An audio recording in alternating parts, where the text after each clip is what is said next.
मौसी, यह वट पूजा क्या होती है, इसे क्यों और कैसे करते हैं? वर सावित्री व्रत जेठ मास की अमावस को होता है।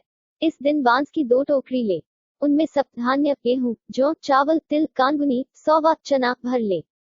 उन दोनों में से एक पर ब्रह्मा और सावित्री तथा दूसरी टोकरी में सत्यवान और सावित्री की प्रतिमा स्थापित करें।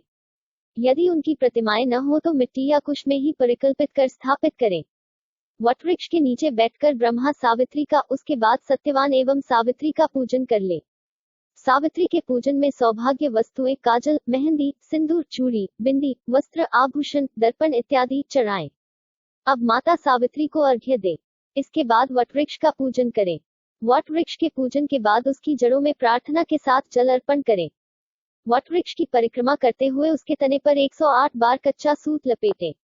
यदि इतना न कर सके तो 28 बार अवश्य परिपालन करें। पूजा के अंत में वट सावित्री व्रत की कथा सुने।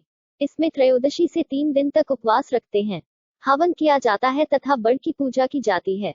भीगे चने, कुकू, चावल, फूल, फल, दक्षिण आदि चाकर कच्चा सूत बड़ को लपेटकर परिक्रमा की जाती है। बड़ के पत्ते के गहने बनाकर पहनते हैं। अलपना निकालकर कहानी सुनते हैं। कैसी कहानी? इसके सुनने से क्या होता है? यह सत्यवान सावित्री की कहानी, जिसके सुनने मात्र से सभी मनोकामनाएं पूर्ण होती हैं और पति के संकट दूर होते हैं। दाम्पत्य जीवन सुखमय होता है। तो सुनाओ ना मुझे भी यह कहानी। यह कहानी ऐसी वैसी कथा नहीं है, यह हमारी पौराणिक सत्य कथा है जिसे बीच में नहीं छोड़ सकते। नहीं छोड़ूंगी। आप सुनाओ तो सुनो। भारत के उत्तर में स्थित जम्मू कश्मीर, जो प्राचीन काल में मध्य देश के नाम से जाना जाता था, वहीं के राजा थे राजा अश्वपति। उन्हीं के यहाँ सावित्री का जन्म हुआ। सावित्री ने सत्यवान की कीर्ति सुनकर मन ही मन उसे अपना पति मान लिया था। राजा ने भी हाँ भर दी। जब यह बात नारद जी को मालूम हुई तो वे राजा अश्वपति से जाकर बोले, राजन, सत्यवान गुण संपन्न व धर्मात्मा अवश्य है, लेकिन वह अल्पायु है, केवल 1 वर्ष बाद ही उसकी मृत्यु हो जाएगी। नारद जी की बात सुनकर अश्वपति उदास हो गया। विचार करके सारी बात अपनी पुत्री सावित्री को कह सुनाई, पर सावित्री मानी नहीं। विवाह करवाना पड़ा। सावित्री ने नारद जी से सत्यवान की मृत्यु का समय मालूम कर लिया। सावित्री के सास ससुर नेत्रहीन थे। सावित्री ने ससुराल पहुंचते ही सास ससुर की सेवा करना शुरू कर दिया। उसने जब जाना कि पति का मृत्यु का समय नजदीक है, तब सावित्री ने 3 दिन पूर्व से ही उपवास शुरू कर दिया। उस दिन भी सत्यवान लकड़ी काटने जाने लगा, तब सास ससुर की आज्ञा से सत्यवान के साथ चली गई। सावित्री जंगल में जाकर लकड़ी काटने लगी और सत्यवान एक पेड़ की छांव में सो गया।